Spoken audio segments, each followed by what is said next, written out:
नमस्कार दोस्तों, ये वाकया है साल 2015 का। 20 दिसंबर 2015 को महाराष्ट्र के उस्मानाबाद जिले के एक गांव वाघोली में एक कुएं के अंदर एक लड़की की लाश मिलती है। ये लाश एक बोरी में पैक थी, लेकिन जो मरने वाली लड़की थी उसकी टांगें बोरी से बाहर निकली हुई थी और उन टांगों को भी रस्सी से बहुत टाइटली बांधा गया था, बहुत सख्ती से जकड़ दिया गया था। गांव वालों ने जब कुएं में लड़की की लाश देखी तो उन्होंने पुलिस को इत्तला की और पुलिस मौके पर पहुंची। जिस तरह से लाश बोरी में भरकर कुएं में डाली गई थी, जिस तरह से मरने वाली लड़की के पांव बहुत सख्ती से बांधे गए थे, वो सारी चीजें ये इशारा कर रही थी कि यह मामला न तो खुदकुशी का है और न ही कोई एक्सीडेंट का, बल्कि ये सीधा सीधा मर्डर का मामला था। तो उस्मानाबाद पुलिस ने इस सिलसिले में मर्डर का केस रजिस्टर किया और मामले की जांच शुरू की। लेकिन जैसा कि आप जानते हैं, इस तरह के ब्लाइंड मर्डर केस में तफ्तीश तभी आगे बढ़ती है जब मरने वाले की पहचान हो जाए। तो इस मामले में पुलिस के पास जो सबसे बड़ी और सबसे पहली चुनौती थी वो थी मरने वाली लड़की की पहचान करना। पुलिस ने इसकी कोशिशें तेज की। उस लड़की की जो लाश थी उसकी कई तस्वीरें क्लिक की, पोस्टर बनवाए, आसपास के इलाकों में वो पोस्टर लगाए गए। कुछ व्हाट्सएप और दूसरे सोशल मीडिया के जरिए भी मैसेजेस स्प्रेड किए गए। ये जानने की कोशिश हुई कि मरने वाली लड़की कौन है, कहां की रहने वाली है। लेकिन पुलिस की तमाम कोशिशें बेकार चली गई। 1 महीना, 2 महीना, 3 महीना, काफी वक्त गुजर गया, कई महीने गुजर गए, लेकिन पुलिस को इस मरने वाली लड़की की पहचान ही नहीं पता चली। तफ्तीश आगे बढ़ना तो बहुत दूर की बात थी। इसी बीच 5 महीनों में इस केस की जांच के लिए जो पुलिस अधिकारी, इन्वेस्टिगेटिंग ऑफिसर नियुक्त किए गए थे वो भी बदल दिए गए। मतलब 2-2 इन्वेस्टिगेटिंग ऑफिसर इस केस के चेंज हुए। 5 से 6 महीनों का वक्त गुजर गया, मगर लड़की की पहचान जो है वो स्टैब्लिश नहीं हो सकी। 1 इंच भी इस मामले की जांच आगे नहीं बढ़ सकी। इसी बीच एक नए आईपीएस ऑफिसर उस इलाके में उनकी पोस्टिंग हुई। इनका नाम है तिलक राज रोशन। तिलक राज रोशन जो है ये उस्मानपुर के उस इलाके में एडिशनल डीएसपी के पद पर तैनात किए गए। इन्होंने ये तय किया कि वो इस इलाके के जो कोल्ड केसेस हैं, यानी ऐसे मामले जो अनसुलझे हैं, उनको सुलझाने की कोशिश करेंगे। और आमतौर पर जब मामले मर्डर के होते हैं, जो अनसुलझे होते हैं, तो पुलिस की कोशिश उन्हें सुलझाने पर ज्यादा होती है, क्योंकि मर्डर के केसेस अपने आप में हीनियस तो होते ही हैं, इससे बड़ा कोई जुर्म या गुनाह नहीं होता। ऊपर से मर्डर के केसेस सुलझाना अपने आप में बहुत चैलेंजिंग बात भी होती है। तो ये जो आईपीएस ऑफिसर थे तिलक राज रोशन, इन्होंने तय किया कि वो मर्डर के केसेस सुलझाने की कोशिश करेंगे। तो इस तरह के कुछ केसेस की फाइल उनके पास आई और उनमें से एक फाइल इस गुमशुदा लड़की की थी, जिसकी लाश, लावारिस लाश, उस कुएं में मिली थी और वो केस अब तक अनसॉल्व था।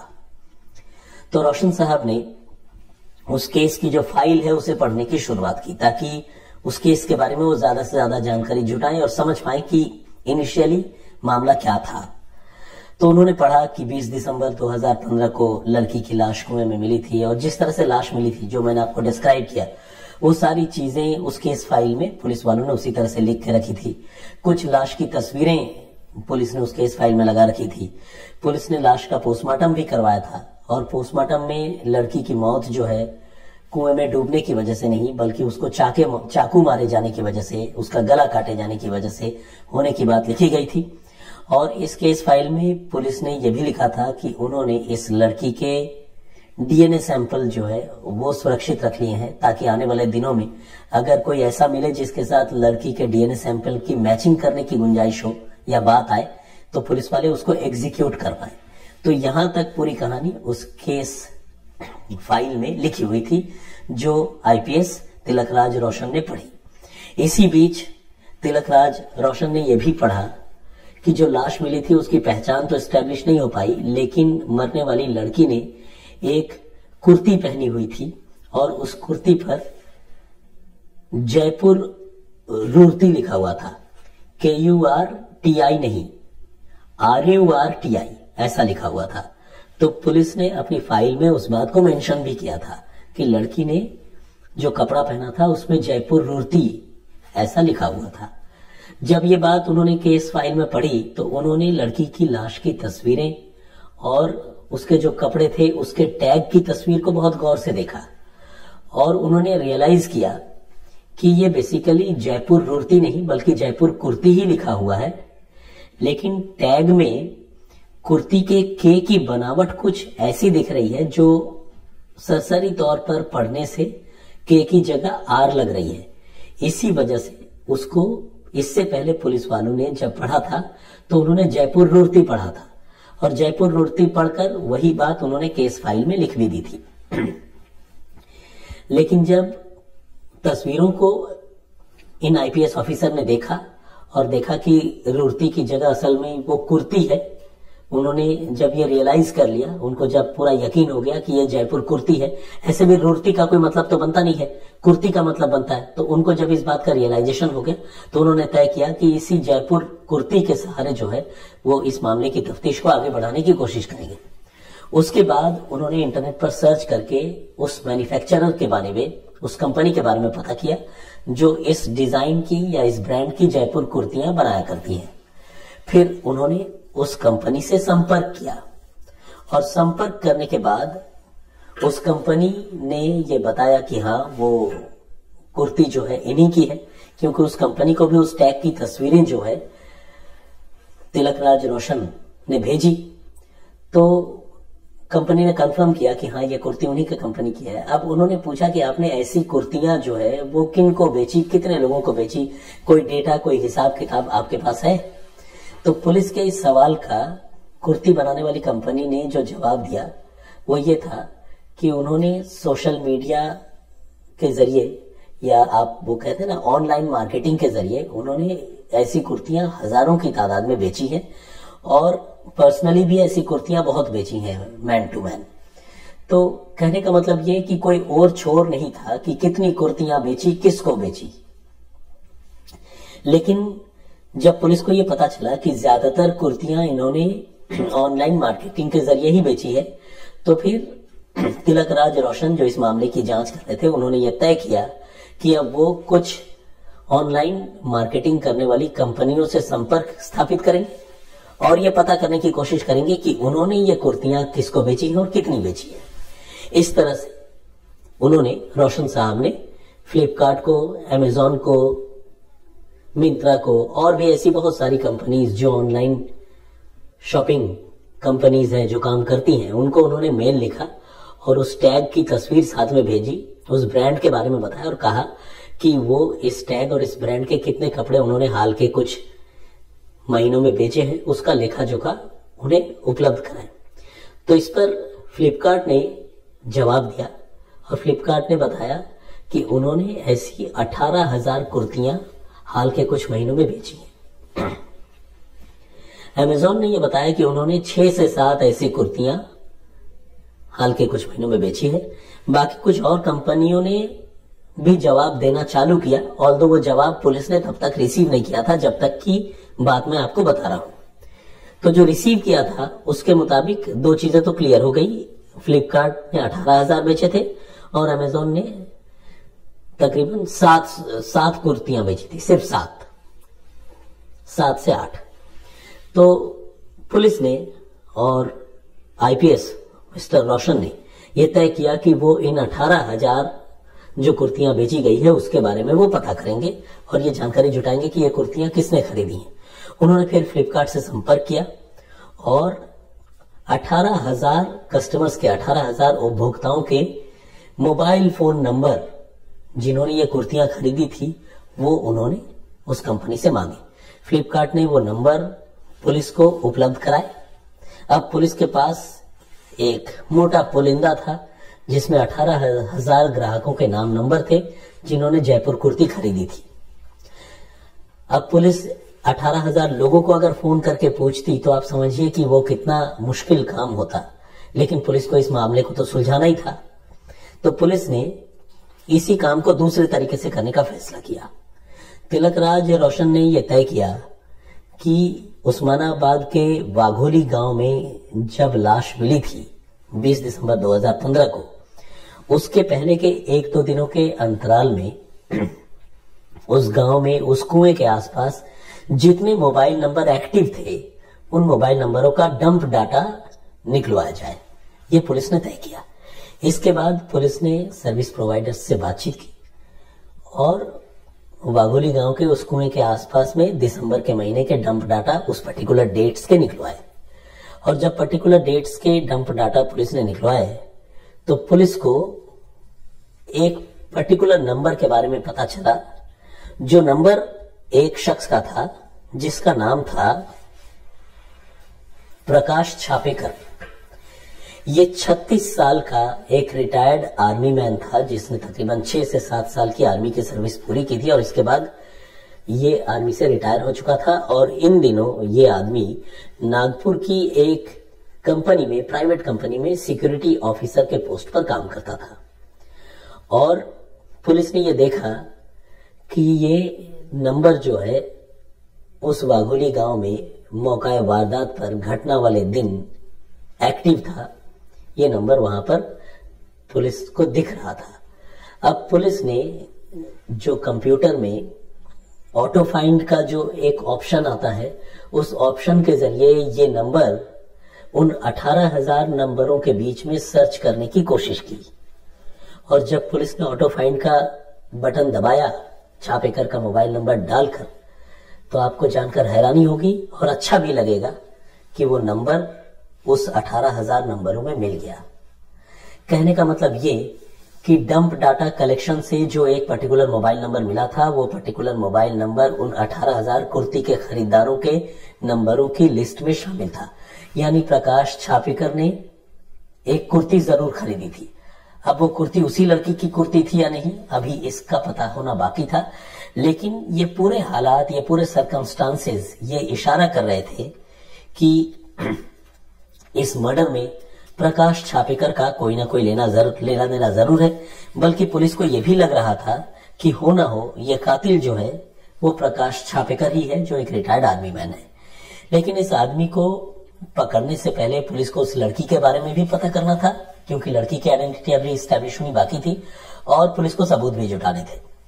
तो पुलिस ने नागपुर के कंपनी में काम करने वाले छापेकर से बात करने का फैसला किया और जयपुर कुर्ती के बारे में पूछा और उस लड़की की मौत के बारे में भी पूछा और कहा कि उसकी लाश भी मिली है, क्या आप उसको जानते हैं?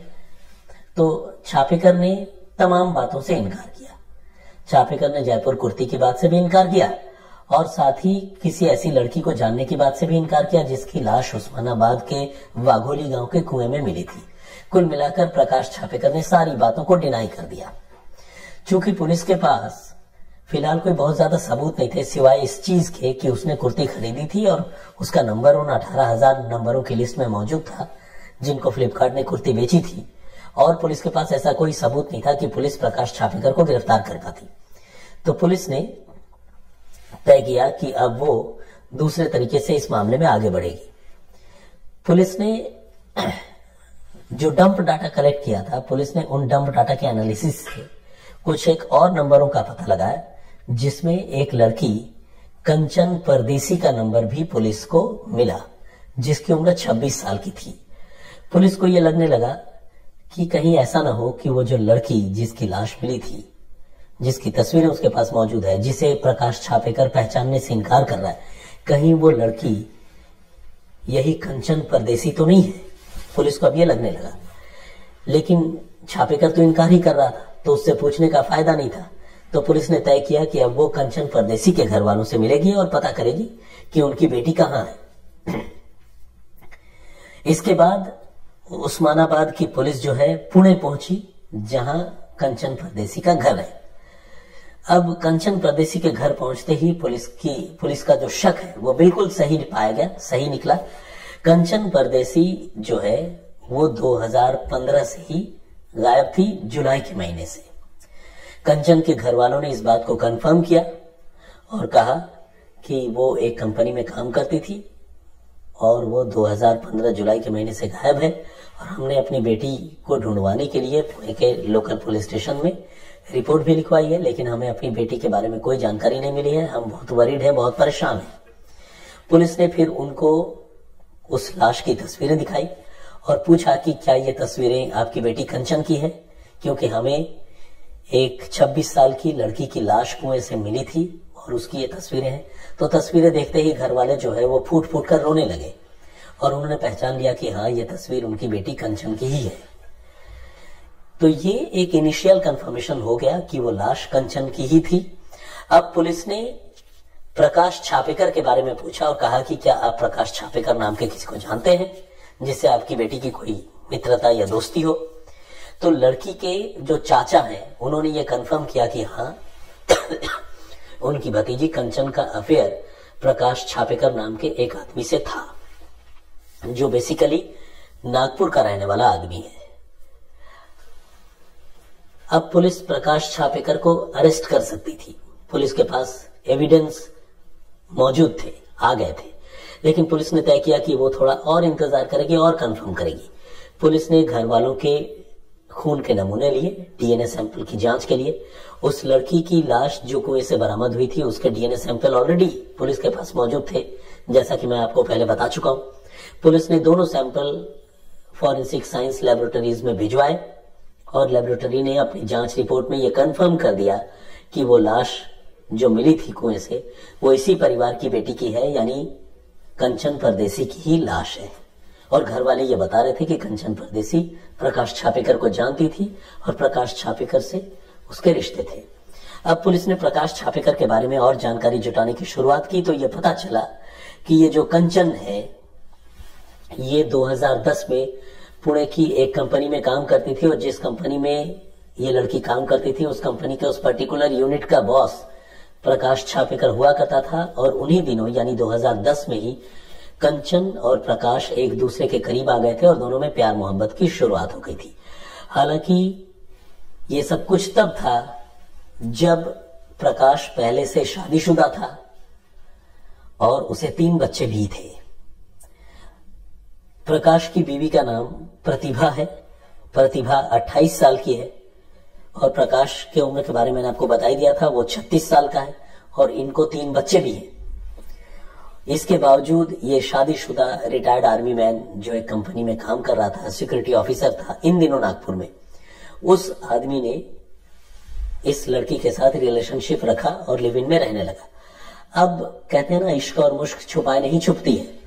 तो प्रकाश के घर वालों को भी इसके बारे में देर सवेर जानकारी हो गई कि उसका कंचन नाम की एक लड़की से अफेयर है। इसके बाद परिवार में तनाव, लड़ाई झगड़े ये सब भी शुरू हुआ। 2014 में एक बार कंचन ने इन्हीं तकलीफों से, लड़ाई झगड़ों से तंग आकर जहर पीकर खुदकुशी करने की कोशिश की थी।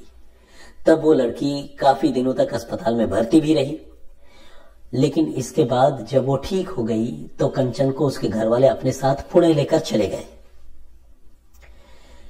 लेकिन ये प्रकाश का प्यार भी था कि प्यार कहना तो ठीक नहीं होगा, लेकिन मतलब प्रकाश का इन्फैचुएशन था और नाजायज रिश्तों की चाहत थी जिसने प्रकाश को ये मजबूर किया कि वो फिर से कंचन के पास जाए और कंचन को अपने साथ लेकर आए। इसके बाद जो कंचन लिव इन में रहती थी उसको उसके घर वालों ने अपने साथ लेकर गए थे। घर वालों ने उसका एक दूसरे लड़के से सगाई भी कर दी थी, लेकिन प्रकाश ने वो सगाई कंचन से बात करके तोड़वा दी और कंचन के साथ फिर से लिव इन में रहने लगा।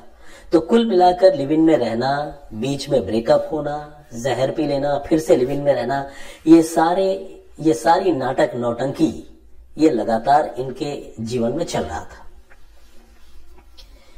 लेकिन फाइनली जब 2015 की बात आई, 2015 का साल आया, तो प्रकाश की बीवी ने, प्रतिभा ने अपने पति को बहुत ज्यादा प्रेशराइज किया और कहा कि वो इस मामले में इस पार या उस पार करे, 2 बीवियों के साथ या एक लिव इन पार्टनर और इस परिवार के साथ उसकी जिंदगी अब नहीं चल पाएगी। तो फाइनली जब बहुत प्रेशर हुआ और चूंकि प्रतिभा जो है वो एक लीगली मैरिड वाइफ थी, उसकी ऑथोरिटी प्रकाश के ऊपर ज्यादा थी और जो प्रतिभा के परिवार वाले हैं वो भी अपनी बेटी को सपोर्ट कर रहे थे। तो प्रकाश जो है अपनी बीवी और ससुराल वालों के दबाव में आ गया और फिर प्रकाश की बीवी प्रतिभा और प्रकाश का ब्रदर इन लॉ यानी साला जिसका नाम है लोहार और खुद प्रकाश, इन तीनों ने मिलकर ये तय किया कि वो कंचन को अब रास्ते से हटा देंगे, क्योंकि कंचन जो है अब उनके जीवन में गले की हड्डी बन चुका है। शायद प्रकाश का प्यार भी गुजरते वक्त के साथ कंचन के साथ थोड़ा कम हो गया था। फिर इन तीनों ने मिलकर कत्ल की साजिश रची और उस साजिश के मुताबिक 19 दिसंबर 2015 को प्रकाश छापेकर ने अपनी गर्लफ्रेंड कंचन को घुमाने ले जाने की बात कहकर अपने साथ गाड़ी में बिठाया और गाड़ी में बिठाने के बाद ये लोग निकल गए पुणे से उस्मानाबाद की तरफ। रास्ते में एक जगह उसने गाड़ी खराब होने का नाटक किया और उसी जगह मैकेनिक के तौर पर उसने अपने साले को गाड़ी में बिठा लिया जिसका नाम लोहार है।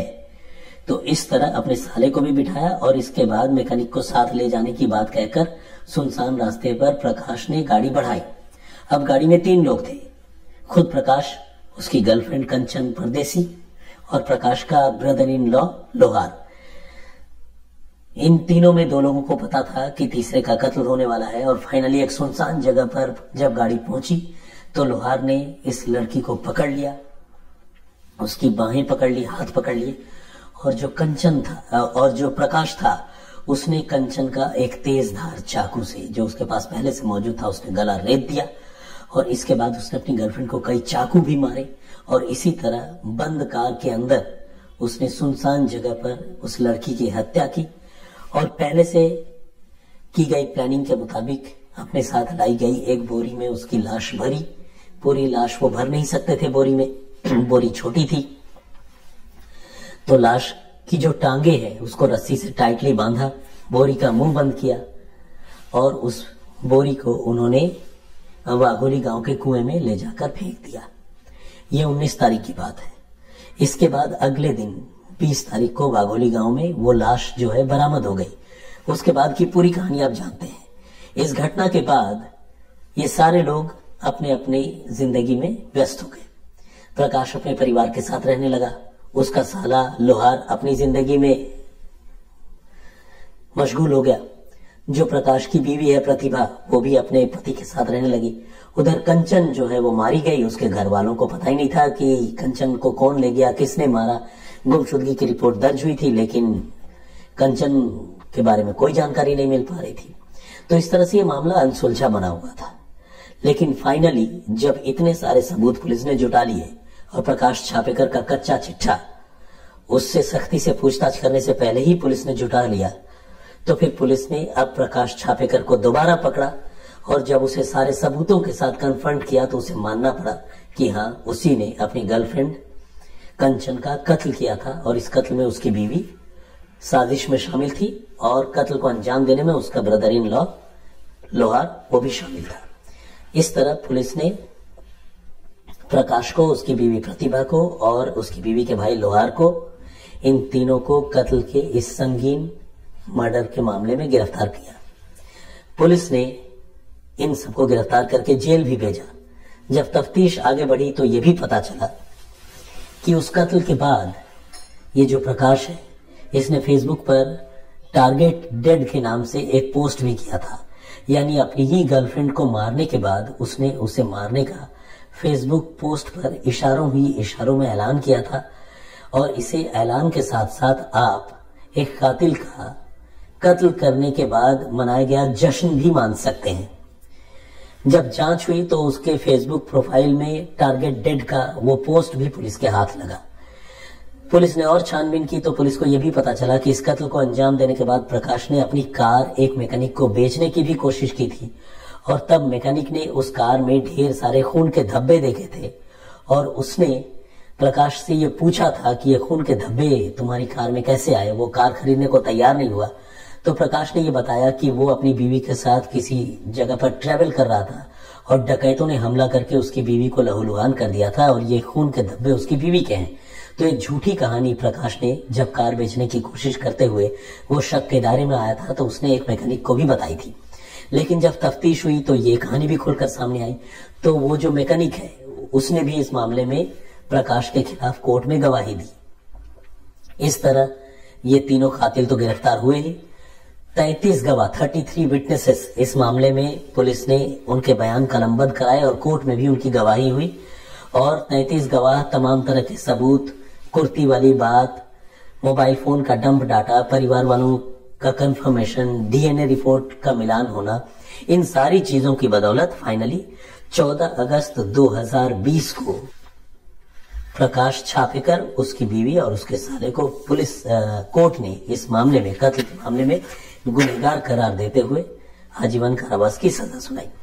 फिलहाल ये तीनों जेल में हैं और इस तरह पुलिस ने एक ब्लाइंड मर्डर का मामला, जिसके सुलझने की कोई उम्मीद नहीं थी, एक आईपीएस ऑफिसर की सूझबूझ से सुलझा लिया था, जिसे पुलिस ने फाइनली अंजाम तक भी पहुंचाया। तो आज के लिए इतना ही। जल्द हाजिर होंगे किसी और वाकई, किसी और कहानी के साथ। तब तक अपना बहुत ख्याल रखिए, सुरक्षित रहिए और मुझे इजाजत दीजिए। जय हिंद, जय भारत।